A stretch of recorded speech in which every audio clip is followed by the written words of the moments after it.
회계사입니다.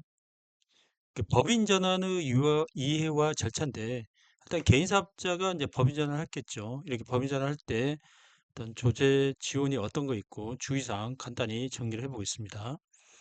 자, 법인 전환의 경우 및 조세 지원 절차인데, 일단 법인 전환이라는 것은 개인 사업자가 회사 규모가 커지니까 법인으로 전환하는 겁니다.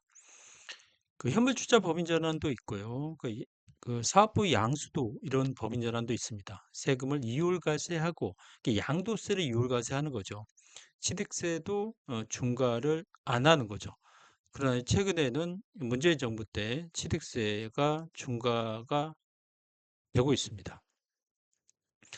기본적으로 금전이 아닌 재산으로 하는 출자죠. 기본적으로 상법에서는 금전의 원칙이나 예외적으로 금전의 재산 출자도 인정을 하고 있습니다.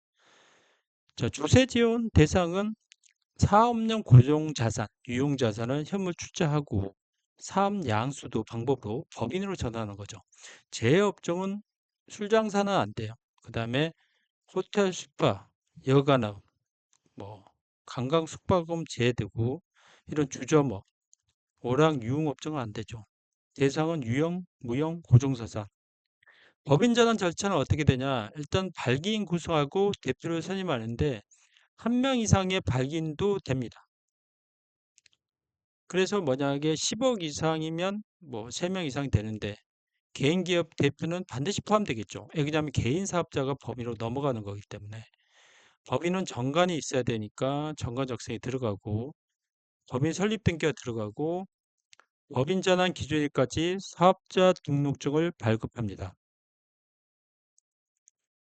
자산 평가는 시가에 의한 평가를 원칙으로 하고 있습니다. 시가가 없는 경우는 감정가를 적용하는데 보통 경우 시가가 인정이 안 되기 때문에 감정가를 하고 있습니다.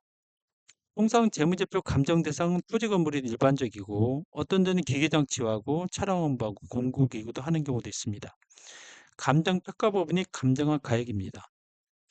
개인 기업을 어떻게 정리하고 범위를 넘기냐? 일단 법인 전환 기준일 전일까지 결산을 합니다. 11월 10일이면 11월 9일까지 해야 되는데 보통 경우 10월 말일까지 하는 경우도 있습니다.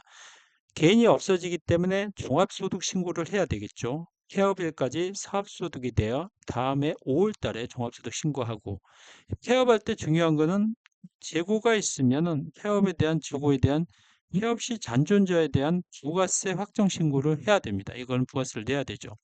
그래서 이걸 개인이 법인에서 가져가기 때문에 그래도 부가 신고를 해야죠. 그다음 퇴직금이 승계되는지 확인해야 돼요. 퇴직금의 충당금 계상 여부를 결정하고 대표이사가 아닌 임직원에게 퇴직 경우는 승계가 됩니다. 조세 감면 내용이 있는데 양도세 이월과세가 있어요. 이 부분은 현재 해당이 되는 것 같아요. 사업용 고정자산에 대해서 양도세 이월과세가 있는데 이 취득세 면제는 현재 법에 의해서 지금은 윤석열 정부가 아닌 문재인 정부 때 이 부분은 조금 부동산 값이 오르면서 취득세 면제는 혜택이 없는 것 같습니다. 제가 유튜브에 찍었습니다. 사후관리 5년 이내에 50% 이상 처분하거나 사업 폐지할 때 이율된 세금을 추징하죠. 그래서 주요 고려사항 및 결론은 일단은 그 개인 사업이 법인을 넘어갈 때 순자산, 개인 기업의 순자산 이상으로 법인이 자본금이 돼야 됩니다. 그래서 증자를 하는 경우도 있어요. 개인 넘어갈 때 애매하면 이 자체가 안 돼 버리면 법인 전환이 잘못되기 때문에 그래서 증자를 하는 경우가 있습니다.